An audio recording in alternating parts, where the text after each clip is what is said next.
Welcome to the 6th Big Brother Canada 3 recap episode of the You Are Team Number podcast. My name is Michael Harmstone, and joining me as ever is the Canadian who has a horseshoe so far up his ass it hurts, Logan Saunders. Evening. Good evening. Ben is unable to join us because of crazy weather. Kevin's probably just chucked some bubbles over there or something, let's be honest.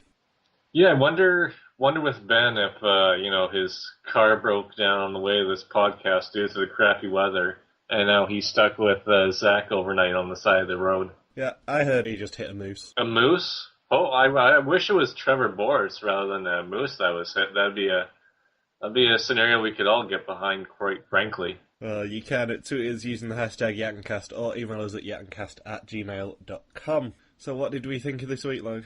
It was still there's some comedic storylines overall.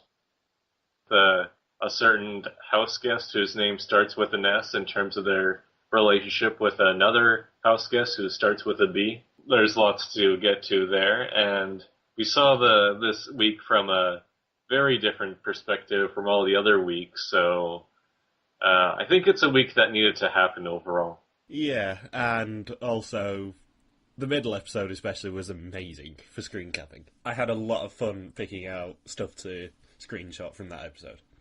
Mainly Sarah, mainly Cindy and her rants, and I thoroughly appreciated Godfrey again this week. He's growing on me. I think Godfrey is growing on everyone, judging by all the posts I'm seeing on social media. He probably went from being a guy who was near the bottom for the first 4 weeks because he wasn't getting any airtime, and in the past 2 weeks he's probably risen up to either close to number one or top three at worst. Have you seen Reddit's reaction to him? He's basically their Helix fossil now. We're getting all Let's Play Pokemon up in here. Twitch plays Pokemon, I should say. No joke, I was lucky on Wednesday when I watched the first 2 episodes, and every single post is just like, praise God, praise Manguiza. Oh, yeah, that's why he's a Helix fossil. I see. He is basically their demigod now, and it's kind of hilarious. So, previously, Zach won HOH, and Newport was on top of the world. Jordan volunteered to be a pawn to hide their alliance. Cindy, with an S, re-entered the house and proposed a showmance with Jordan, called JP with an S. Cindy used her secrets from Sequester to form an alliance with Brittany and Sarah. Godfrey exposed Newport at the veto and offered to take them down. And Cindy masterminded a backdoor surprise for Jordan. Godfrey fought for his life, but it was Bobby's vote that sealed Jordan's fate and sent him to be the first member of the jury. I can never get over Godfrey's jump in midair at the announcement of the eviction results. I think they even freeze-framed it in every single recap this week. Yes, they did, because I'm pretty sure the producers can't either, because it's a great screen cap. But he just got so much air. And it was probably the one thing from last week that I didn't actually get a screen grab of, because it was very hard to get a proper screen grab of. Yeah, the camera didn't get it at the right time. Or not so much the camera, it was the wrong camera angle, I should say. Yeah, I mean, they had a better camera angle for the recaps, but I still couldn't get it properly. Otherwise I would have done, because it was awesome. So the HOH competition continued from last week. This competition is called Student Film Fest. In this competition, a group of local students has sent in a series of films depicting previous competitions that the house guests have played in. The first house guest to buzz in can select someone to eliminate if they are correct at identifying the competition. If not, it's them who is eliminated. The last person standing will be the new head of household. And last week we saw Bobby buzzing in accidentally for V for Veto and eliminating Cindy. That was classic. That's classic Bobby. This is what I mean with Bobby and Cindy. Like, I would just like to point out that when Cindy was in the house the first time with the second HOH competition, that the only reason why she went home that week is because she barely lost to Bobby in the HOH competition, and then she had to rely on Bobby for this eviction vote. And she was stuck with Bobby for 24 hours in the vault when it came down to that $5,000 bribe. And now here, Bobby wasn't even trying to win anything. He accidentally gets the point right. And then he screws over Cindy out of an essential HOH win that she needed. I just love the fact that in the first competition of this type, Kevin tried desperately to throw it and failed miserably. And in this competition, Bobby tried desperately to throw it and failed miserably. There's a ton of people that are still admitting to throwing HOH competitions, which is shocking to me because, as we see about 2 minutes later that Zach essentially draws the line in the sand, exposing the two sides of the house. So you think when the two sides of the house are exposed, you don't really have to worry about being perceived as a threat anymore, because now you're just playing for the Alliance to win HOH rather than being a floater who's trying to disguise which side you're really on. I think that is probably why they've been introducing money into competitions as well, trying to tempt them. Otherwise, it's just gonna be, oh crap, I'm HOH this week. I guess that's just the way that Big Brother has evolved in North America over the past 10 years or so. Yeah, I mean, this cast especially is one that is really prone to throwing things, and it's getting a bit annoying now. So, Bobby gets eliminated when he blatantly guesses wrong on Ant Maze. Then it's Bruno getting eliminated, Slot Wasteland. Then Pilar eliminates Godfrey on Damn It. Kevin eliminates himself on Wall to Wall. Peely buzzes in for Game Set Match and eliminates Brittany. Ashley eliminates Sarah on The Edge. Peely eliminates Willow on Spooling Around. And then Peely is the new head of household when she correctly guesses switching gears. I like how she was just genuinely shocked anytime that she was surprised that she buzzed in, even though it's like, hey, you did buzz in. Do you remember doing that 0.2 seconds ago? And then being twice as shocked whenever she got an answer right, and then being on the verge of fainting or passing out whenever she came up with a name to eliminate from the competition. Yeah, every single time she just sort of hit the buzzer and went, oh! I can't believe I did that. This works. I'm actually hooked up to the correct system. I'm actually allowed to play this week. Yes. Also, I loved how she just blatantly admitted that she is a pawn for Ashley, Zach and Kevin. She's just a complete puppet, and she will do what they want.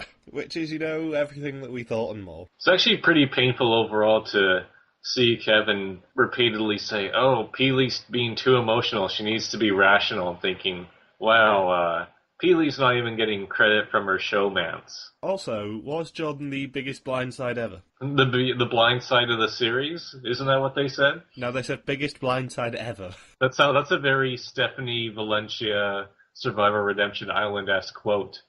So I think it may be just a tad bit exaggerated.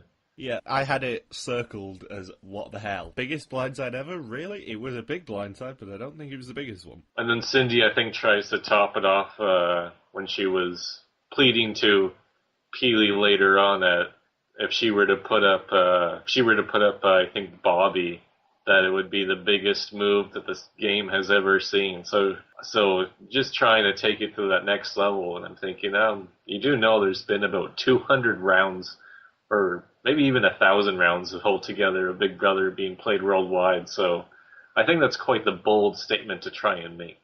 Also, I love that in the sort of coming up segment at the start of the first episode, they did show Peely hosting the Have Not competition, so it's just blatantly obvious that she was going to win. Yeah. And we see them suspect that Willow is the one to have flipped to the other side of the house, and Sarah was painting a big old target on her back by arguing with Zach in the storage room, and Bobby is the one who tells Zach that Cindy voted Jordan out, because there was no blood on his hands, bro. Even Peely adopts the blood on my hands, all too familiar HOH quote. And did you notice what Peely's first reaction when she opened her HOH room was? No, I did not. Oh my god, I got a dolphin. Wasn't the dolphin wearing something? I can't remember. Headphones. Yes, the dolphin was wearing headphones. She's probably wearing the Show Me headphones, because she was excited about that as well. I think she's only the second HOH who actually can talk about it. And Cindy exposes the chop shop to Brittany, Godfrey, Kevin and Peely. Kevin really doesn't want to make a move. There's a smart move and there's a sexy move, as he would say 2 episodes later. Yeah. And Kevin really was sort of hold the course this week. And it is quite a shame that Ben can't join us, because I know Ben had rants prepared for both Zach and Kevin this week. But I'm sure he'll get to that next week. Well, especially with the way that Kevin is trying to give credit to absolutely nobody in the house, and yet for a month straight now, everyone knows exactly what Kevin is up to. Mainly Peely. Yeah. So the Have Not competition, Peely is so excited just to get the opportunity to host the competition. She gets to select 2 captains who will then select their teams. She picks Kevin and Willow, and above everything else, remember that Kevin feeds on drama. Not drama, drama. And Bruno and Cindy are not picked by either team, so they're automatically halves. Lucky them. Yep. It's Kevin, Godfrey, Brittany and Sarah versus Willow, Ashley, Bobby, and Zach. I don't get why those two couldn't compete. Was there a shortage of jerseys or a shortage of inflatable balls to run around in? Probably. Maybe wasn't quite up to the safety code of conduct with having that many people trying to run into each other in a backyard. It's more than likely them trying not to have 5 people as have not, because they can just about fit 4 in that room. It would be even more if only they had like 5 or 6 have-nots and Peely was an HOH, and then it would just be like then she could have an excuse to bring up all of her siblings again, saying, "Oh, this reminds me of when we all had to share the same room at home," with having 6 or 7 of us all crammed together. So this is a full contact game of football. The team that scores the most goals are the Habs for the week, and Kevin says the only thing he's trying to score is the referee. And Kevin and Godfrey, who are both on the same team, can I just point out, are blatantly trying to throw the competition. Another thrown competition. And we just get to see Godfrey trying to take Zach out again and again and again. There was the one hit that looked especially brutal during that competition. Yeah, I mean, Zach is a Canadian football player. I think it was Sarah that just gets absolutely pummeled. Does sound about right for Sarah. And then you have Willow in some weird fifth-dimensional vortex or something like that, not just being in limbo in the backyard. I can't get back up! Well, from our Amazing Race experience, we do know that people really have quite a lot of trouble with those bubbles. Yep. I'm a girl, you can't hit me. Or even in the mole. Even in the mole, Al had issues with tiny bubbles. Tiny bubbles. And then that was brought back for Celebrity Mill Hawaii on the ukulele. Yep. And just like in Big Brother Canada fashion, they got ridiculous outfits for that challenge with the hula outfits. So after the first half, it's 5-3 to Willow's team, and Bruno and Cindy, as the people sitting out, have to do the halftime show. Great pun, can I just point out. I thought it was unintentional originally. Yeah, halftime show? I thought they were just pronouncing it badly. I thought for a second the music they were playing was Eminem's Just Lose It, and then because they didn't have the rights to the song, they had to switch the soundtrack about a second later. And then Godfrey pretty much lays the smackdown on Bruno's dancing moves. Essentially, he views Bruno's dancing moves to be about as good as his rapping skills. Well, Bruno was just laying it all bare. It's freaking 2015. Step up your dance moves. Yeah, Godfrey, please don't talk about talent, because I have to then be reminded of your terrible rapping from a couple of weeks ago. Which was awful. It's a terrible dance. He has ants in his pants. That would be how Godfrey would rap Bruno's dance moves. Did you get a flashback to Bruno's bear outfit to be a lot like Bart the Bear from Amazing Race 8? Yes, he was. So the nominations, Peely's shortlist, are Bobby, Godfrey, Cindy, and Willow. And can I just point out, Godfrey steps up his glasses game. Yes, he takes over Greg's role. No longer is the Ginger Ninja responsible for glasses. But here we are with Godfrey bringing out quite the yellow pair. Yeah, I think Greg must have just left some a couple of weeks ago. Maybe he sent them in with Cindy, saying, "Give these to Godfrey. He's my successor." What, like winning a $5,000 competition? Because that's probably $5,000 in glasses that Godfrey inherited just right there. Yeah, exactly. And the nominations were Godfrey and Cindy. And they both have quite good reactions. Godfrey says, "Thanks, Peely, I was really starting to miss this seat." And Cindy says, "Who? Me? Surprise, surprise." Again, nobody expected Peely to do anything spectacular. But at least we then open the second episode with amazing reactions from Cindy. Of just being like, "What the hell, Peely? What are you doing, you moron?" Which is pretty much the reaction of many people on social media that, well, they said a lot worse things about Peely. But if Cindy's leading the hate Peely train, and with as big a fan base that Cindy has, then you know that the social media Twitter followers are going to take it to the next level and really go after Peely. I was reading from her Twitter account that's run by her family that they're going to start reporting people for the tweets that they've been posting. That always bodes well. Good luck with that on the internet. So, the Power of Veto competition. We get the draw of Peely, Godfrey, and Cindy, drawing Willow, Bobby, and Kevin respectively. And we don't get to see Sarah be picked as the host, but she is the host. Yeah, what up with that? Yeah, but we then get some great screen-grabbable moments from Sarah in this competition, so I didn't mind. I wonder if the other contestants caught on to that and thought, they're making Sarah the host.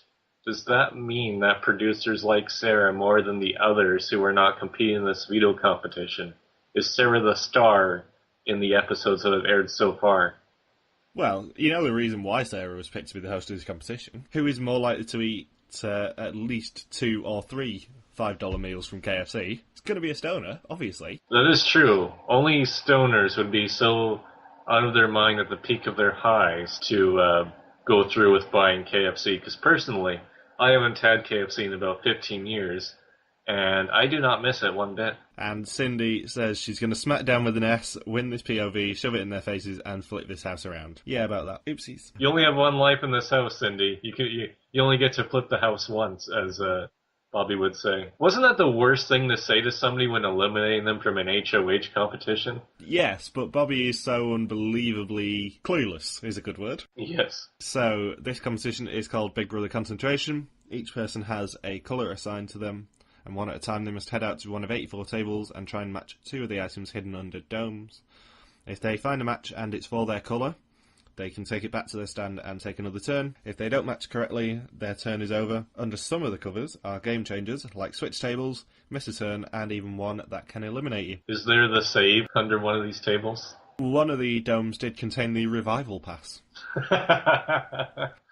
which then brought Risha back into the game. Yes, the revival pass. Good old Amazing Race China. The first house guest to find all their pairs will win the power of veto and $5,000 cash. You know what says a lot about this competition, especially with Cindy and Bobby in here, is that Cindy found a pair before Bobby did. Zing!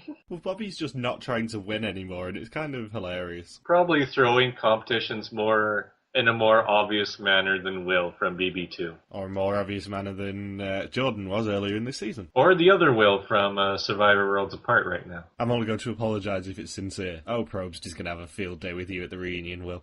So, Peely is the first to find a game changer, and she'll miss her next turn. And Willow gets 2 mysteries during the game, which will be revealed during their celebratory meal after the POV. And Cindy's the first person to get a match. And Godfrey pulls start over. Which isn't really starting over at all. That is the most misleading item to find. Godfrey, you got start over, which means you start over, but with making progression in the challenge.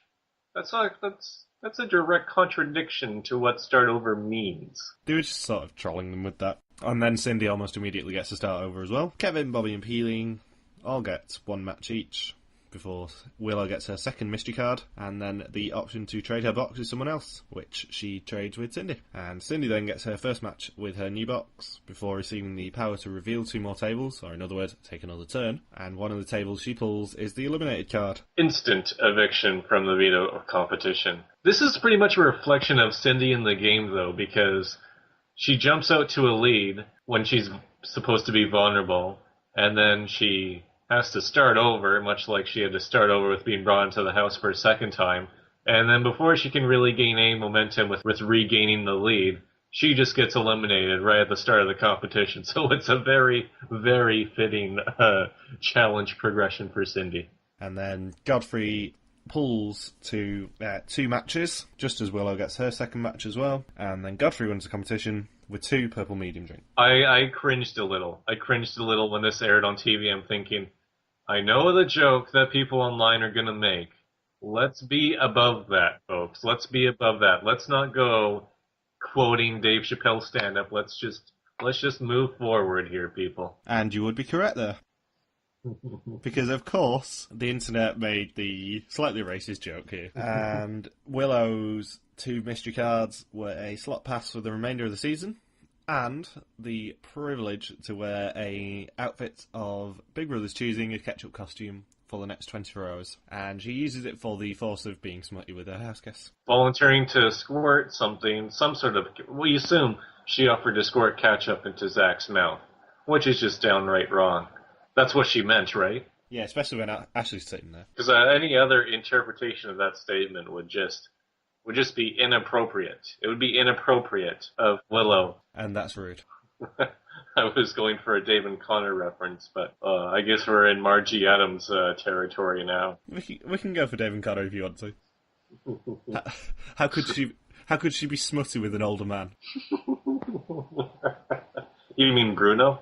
Yeah, exactly. He's the grandpa of the house now. The grandpa who checks out the 21-year-old cheerleader in the soccer referee outfit. I'm not looking, Peely. I'm a happily married man. And a professional gamer. Remember that I'm a professional gamer? Seems like it's my one story now. And now we get a brilliant secret mission. So for the second time this season, Kevin gets a secret mission, and all he's got to do is sneak into the vault and notice to win a reward for all the house. However, Bruno then gets the mission to sabotage Kevin and anyone else who gets the mission's efforts later on. The one rule for Bruno is he cannot hang around the vault. And the one rule of yet another secret mission is that only the characters that production likes gets to be involved with it. So we have Kevin, Bruno, Godfrey, Sarah, and Willow all in this challenge.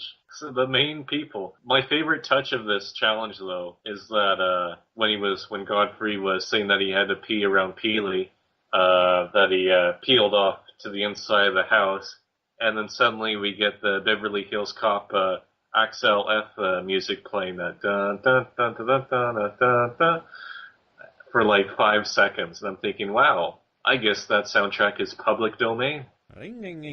No Crazy Frog. No Crazy Frog on this podcast. I hate Crazy Frog. He is the worst of all frogs. I would hope that Crazy Frog's fate is just as bad, if not worse, than Frogger compared to other frogs. I was going to say Crazy Frog's probably modern in Canada, isn't it? You're going to get a Crazy Frog in my head all day now. You know that.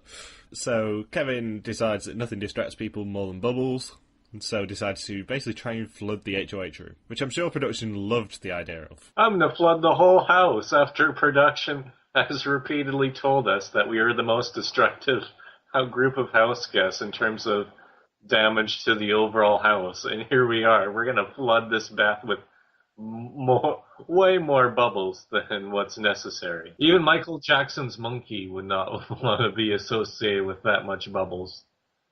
And Kevin also breaks a glass in the process of trying to sneak out of the HOH room. Busted. Breaking a glass, $10.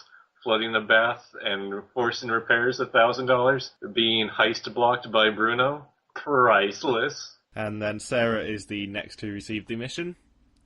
And then it's Godfrey. And then Willow. Yes. I wonder if it's not so much of getting Willow to do the mission, but Willow in the ketchup outfit trying to sneak into the vault. I tried to be subtle generally. Yes.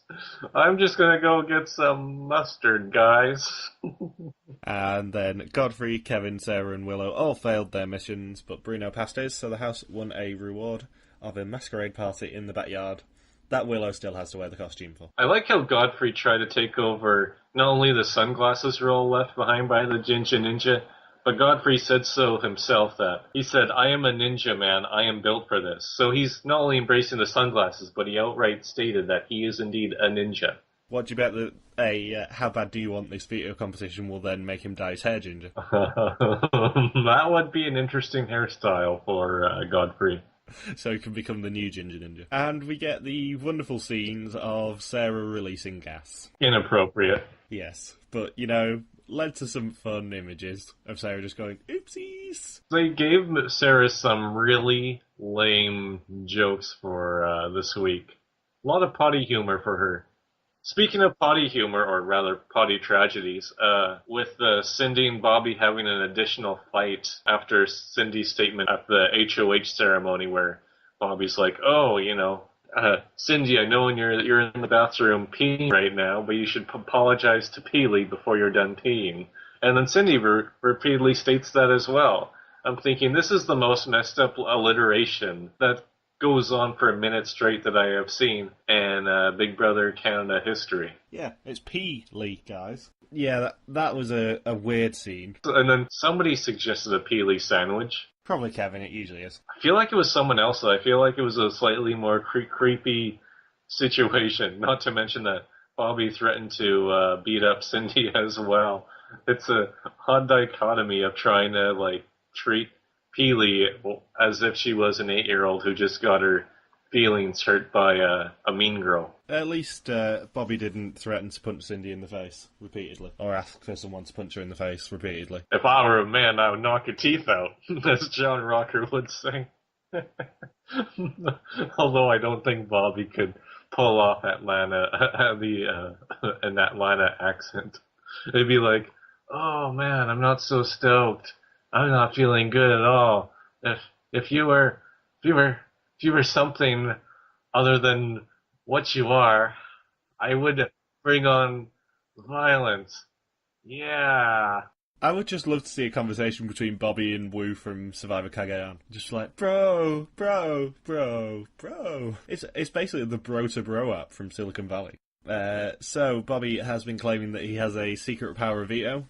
So Cindy campaigns for him to be replacement nominee to force his hand and use it. I like how this was viewed as so irrelevant initially that we never saw this clip on TV.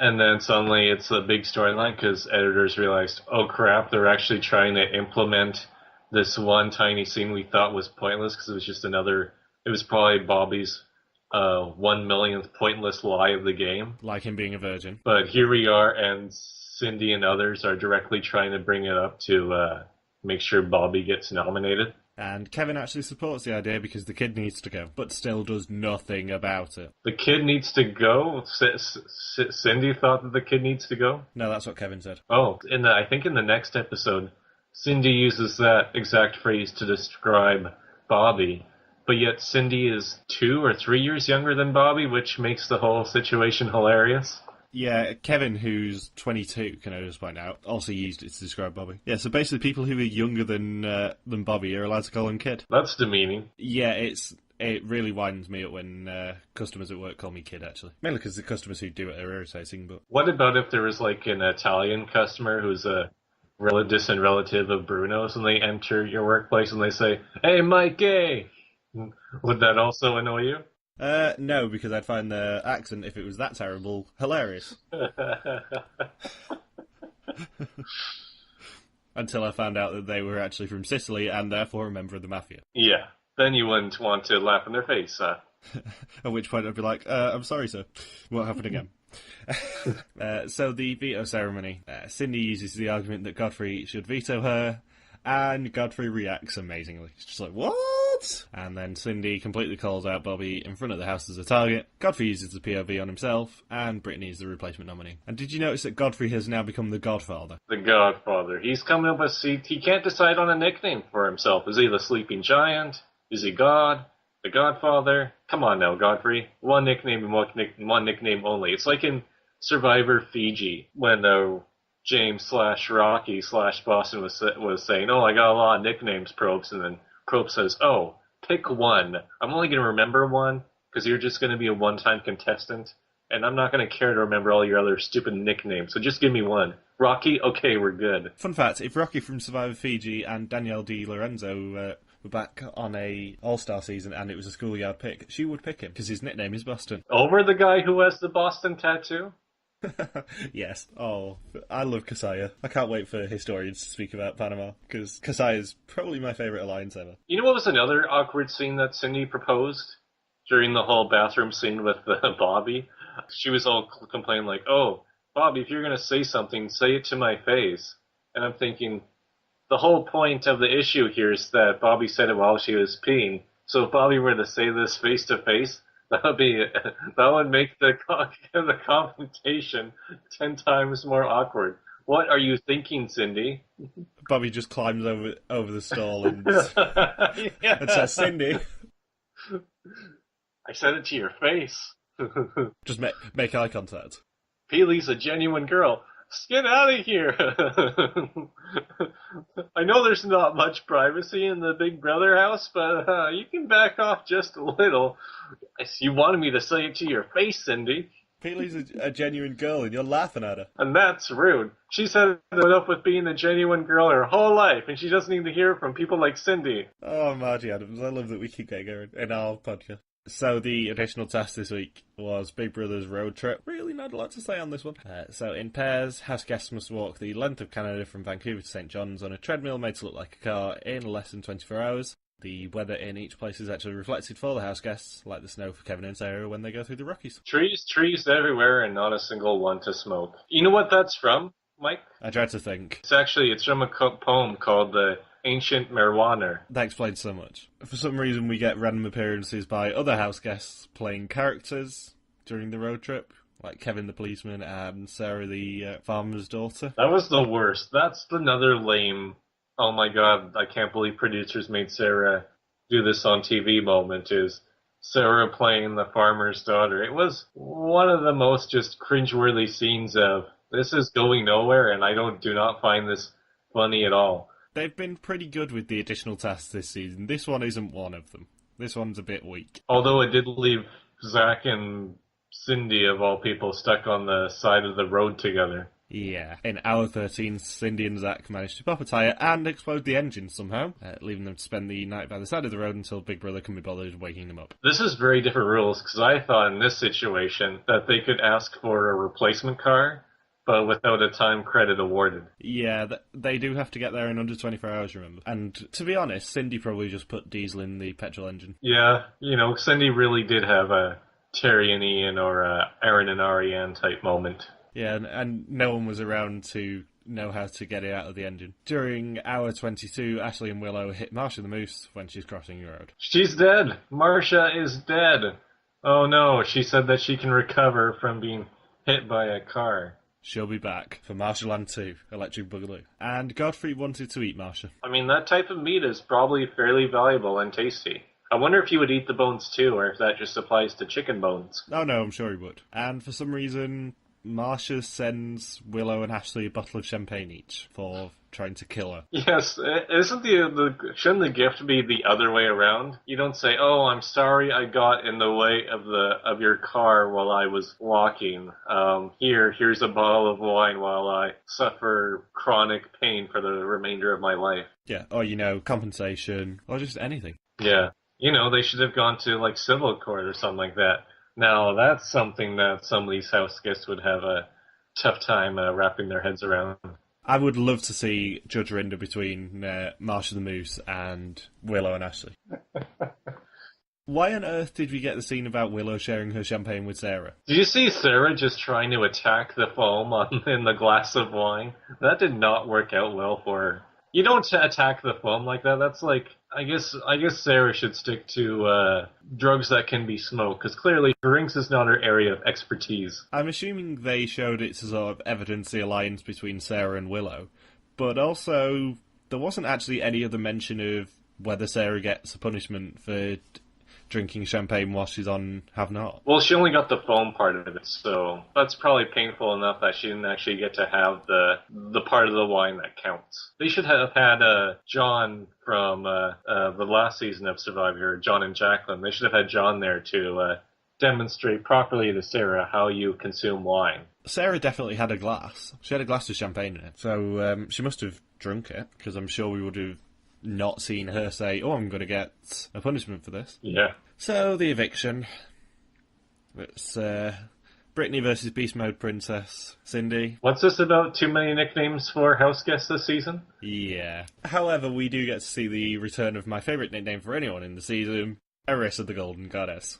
I love that for the fourth week on the trot, you and Ben were probably watching out for Kevin and Arissa's awkward conversations, because I love this every time. At least Kevin didn't do his preseason motorboating visual when referring to Arissa as the Golden Goddess. Now, I wonder if that would have been edited out on TV. Arissa herself knows that I love when she completely shoots Kevin down every week. She favorited my tweet about it. And Cindy warns people not to have a stick up their butts. And Kevin, yet again, tries to call Arissa the Golden Goddess. How's the Golden Goddess tonight? Arissa just goes, "Please vote to evict." It's getting longer every week. Now she's just not even going to acknowledge him. She's just going to stand there silently until he just gives in and votes to evict rather than hitting on her, essentially. I think my favourite one was just when she went, "Please vote to it."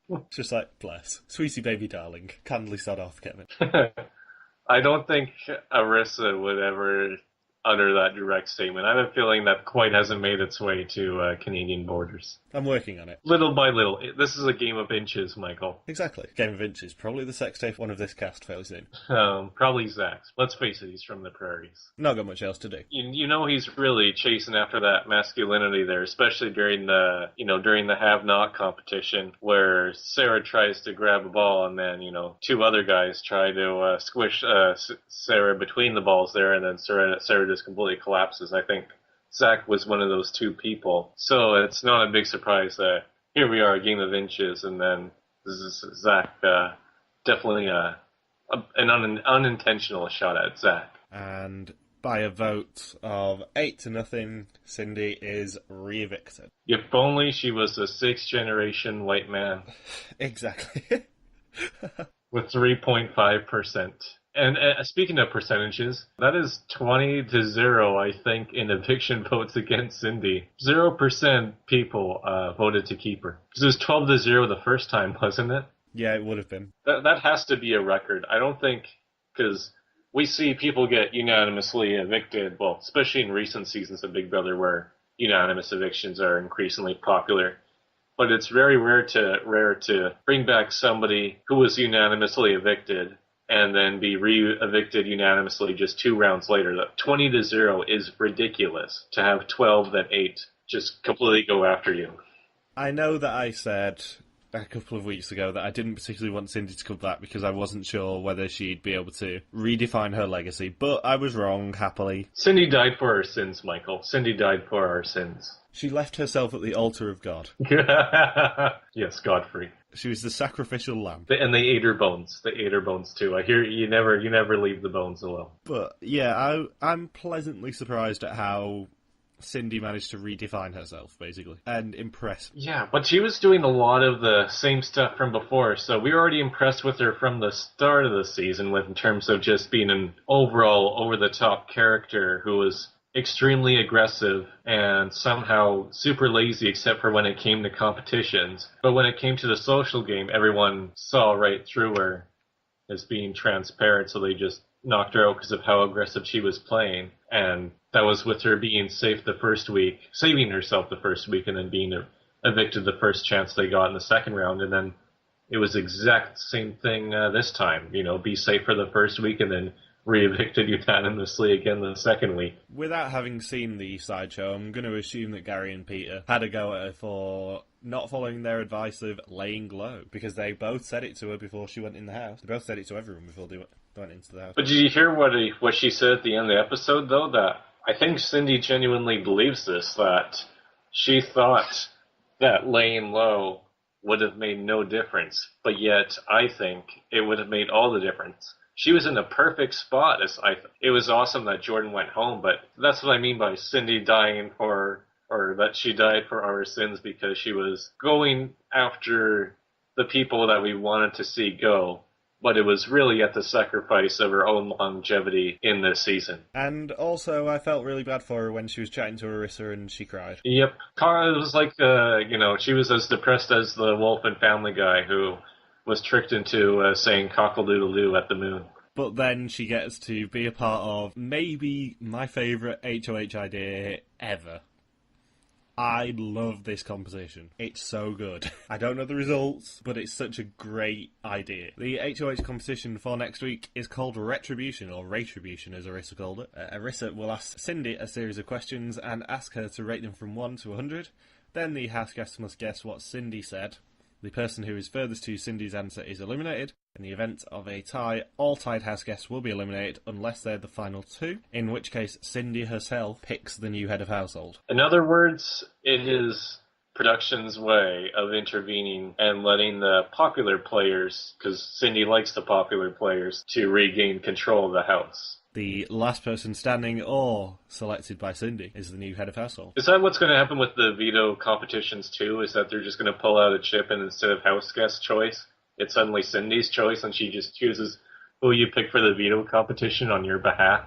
Oh, I'd love it if we just have a permanent webcam to the sequester house. It's just Cindy making decisions for everybody. Cindy the Puppet Master. Cindy, Canada's juror. I'm really, really disappointed that it's a triple eviction next week, purely because we won't get to see Jordan and Cindy interact in the jury house. Triple eviction? Triple? Has that ever happened in an international season? It's never happened in one with the same format as the US and Canadian season. It happens quite frequently in the UK one, purely because, you know, they like to get rid of people occasionally through public vote. Right. But that's only when there's like 6 or 7 people nominated. So as far as I understand this, what's going to happen is that this upcoming week plays out normally with the eviction on Wednesday, because they said this is all happening next Wednesday. So it all plays out normally through till the next eviction, and then immediately after that, that's when 2 people are going to be evicted in this 3-nominee twist. Yeah, what I'm assuming is going to happen is we have the normal nominations and veto and eviction this week. That'll be right at the start of the Wednesday episode.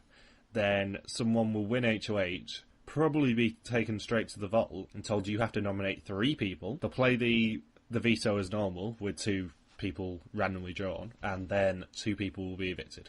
And it'll be, instead of a vote to evict, it'll be a vote to save. That worked out in my mind too. I assume that's the way it's going to be. That's the only way I can see it happening, because they are not going to be able to have 3 HOH competitions next Wednesday. It'd be flip a coin. Everyone pick a number between 1 and 10. Oh, you are the new HOH. It's like Suzette answering a phone. So, the only question that we saw in the HOH competition was, on a scale of 1 to 100, how genuine were your tears when Jordan left? 1 for it was all game, 100 for I just lost my soulmate, and Cindy's reaction to Godfrey was amazing on this. Godfrey, you idiot! It was, Godfrey, I'm going to punch you in the face.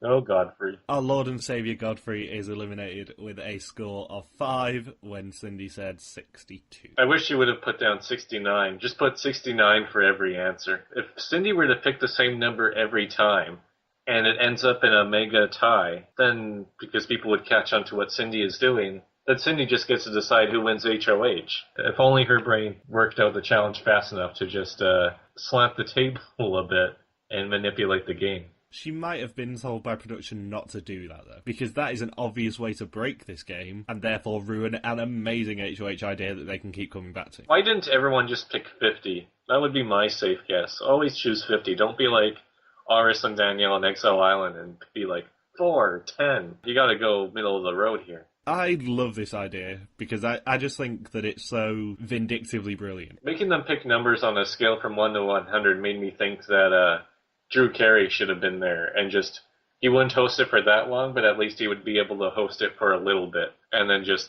suddenly it gets cancelled for some odd reason in the middle of it. Welcome to Big Brother Canada, where the HOH competitions are made up, and the numbers don't matter. I was going for a Power of 10 reference, but okay. Bit obscure, that, Logan.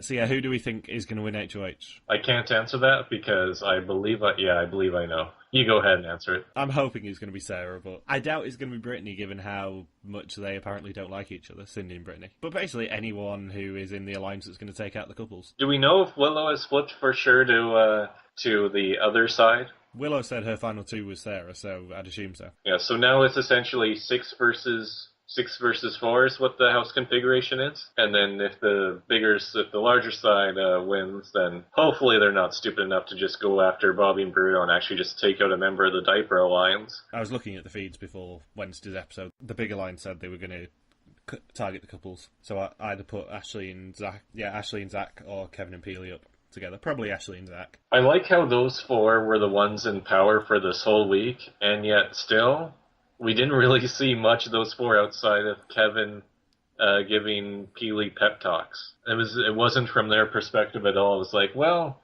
the 6 like people like Sarah and Brittany and Bruno really don't have much to do with this whole week, but we're going to keep showing them anyways and just leave the people out that are truly in power. Like, everyone kept saying, oh yeah, Zach is influencing Peely. They weren't even mentioning that Kevin was influencing Peely, but yet production has chosen that Zach is not an entertaining enough character, or that they just want to edit him out, essentially. And just say, like, yeah, even though Zach probably has the biggest influence out of those 4, we're just not going to bother showing him. I think it's blatantly obvious that producers now know who everyone likes, and who everyone doesn't. Mm-hmm. And in fact, just looking at Joker's rankings for yesterday, Sarah is number 1, Godfrey is number 2, Cindy is number 3. Bobby is number 16. Bobby has actually dethroned Greg as bottom, which is quite amazing. So, anything else to add on this wonderful week?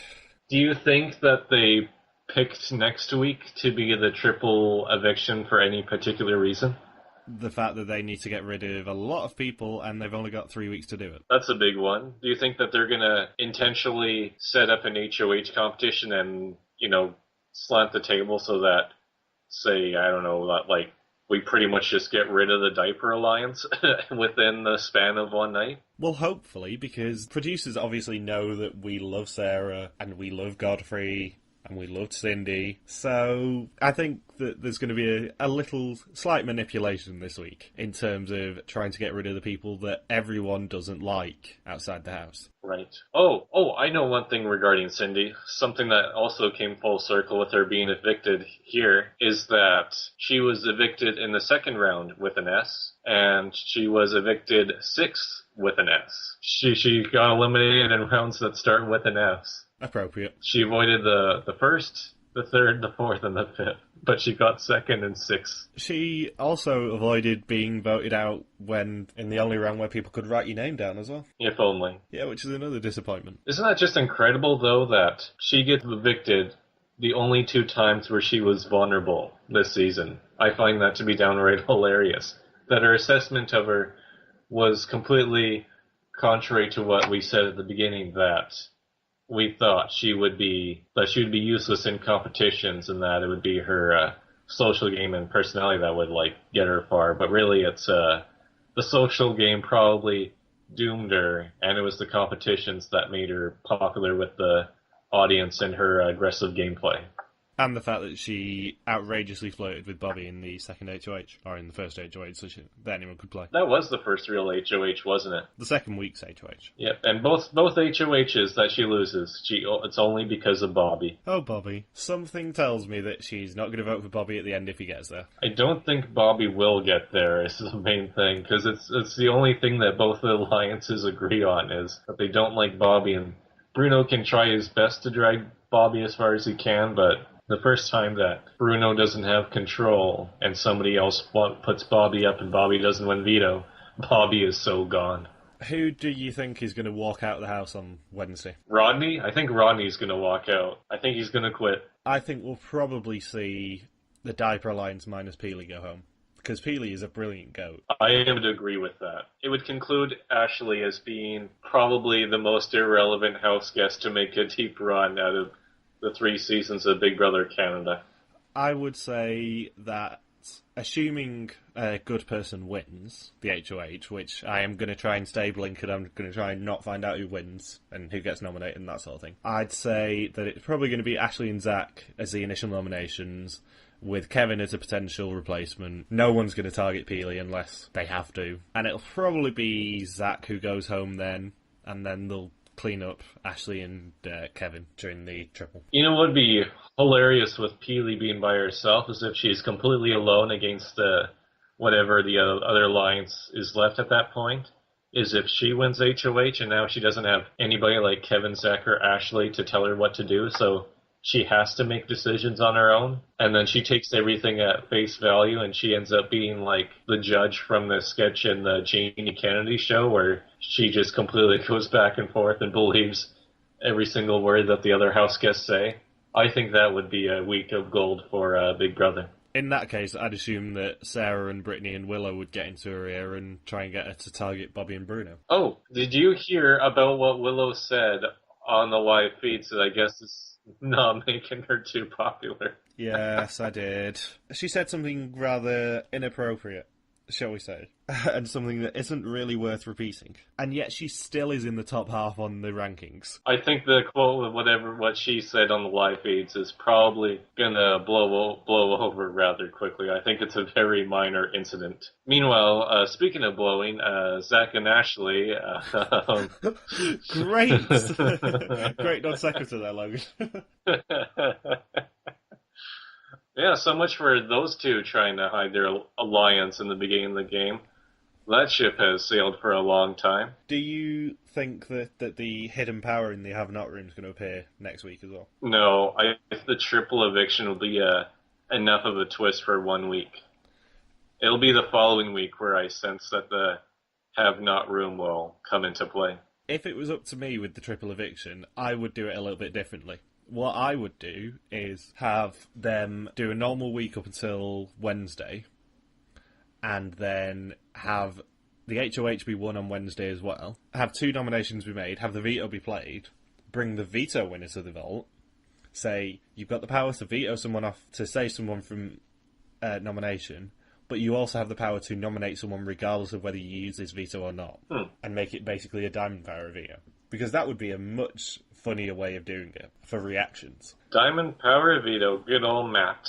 Ah, Matt. Frequent Redditor Matt Hoffman. So, anything else to say? Who's your pick to win? Oh, I'm still sticking on the Sarah train. And I'm still sticking with Willow, even though I really want Godfrey to win, as has been the case since pretty much week 1. Yeah, Godfrey's rising up my power rankings, but I don't think he can win. I think he's probably annoying too many people at the moment and not winning enough. Hey, he won concentration. Exactly. He won the KFC themed competition. Only because it had $5,000 involved. He was going to throw it otherwise. At least he didn't prematurely smash a table before realizing he still had 1 pair to go. So, thank you for listening to us. We'll be back next week for another recap episode of Yatncast. If you want to follow any of us on Twitter, you can do so at the handles posted in the description down below on the video. Also, you can join Ben, Logan, and myself to recap the upcoming 10th episode of Amazing Race 26 on Sunday. See you next week. Hashtag 250, hashtag Grey Ninja, Ginger Ninja, hashtag peace. Peace.